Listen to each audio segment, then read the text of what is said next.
భర్త శాడిజం ఆ ఇల్లాలికి చుక్కలు కనిపించేలా చేస్తోంది. తిరుపతికి చెందిన ఆ ఇల్లాలు భర్త వేధింపులు తట్టుకోలేక ఆయన నుంచి రక్షణ కల్పించాలని కోరుతూ మీడియా ముందుకొచ్చింది. తనను న్యూడ్ కాల్స్ చేసి డబ్బులు సంపాదించాలని భర్త మునిరత్నం వేధిస్తున్నాడని భార్య ఆరోపిస్తోంది. గతంలో కరోనా సమయంలో ఆర్థిక పరిస్థితి బాగోలేదని బెదిరించి చామట్ చిల్చాట్ లాంటి యాప్ ద్వారా తనతో న్యూడ్ కాల్స్ చేయించాలని తెలిపింది.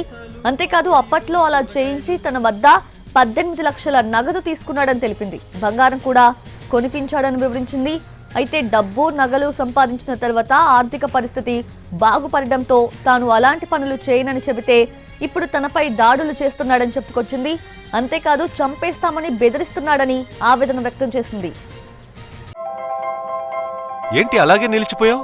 గోల్డ్, డైమండ్, సిల్వర్ రేట్ ఇలా ఉంటే ఇలా నిలిచిపోకుండా ఎలా ఉండేది? మన కంట్రోల్లో లేని దాని గురించి ఫీల్ చెయ్యకు. ప్రజలకు మనం ఏం చేయగలమో ఆలోచించు గురు. తగ్గింపు ధమాకా. అన్ని బంగారు నగలపై లలితావారి మార్కెట్లోనే తక్కువ తరుగులో ఇంకా 1% తగ్గింపు ఇద్దాం. ఓకే, వజ్రాభరణాలకు క్యారెట్ కు 5000 రూపీస్ తగ్గింపు ఇద్దాం. నన్ను మర్చిపోయారే, వెండిలో కూడా తగ్గింపు ఇద్దాం. తగ్గింపు ధమాకా.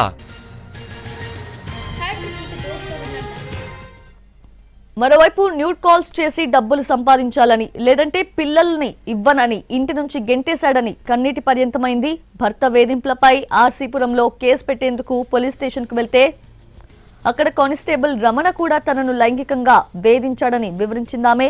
అసభ్యకర మెసేజెస్ పట్టి రావాలంటూ వేధిస్తున్నాడని తెలిపింది.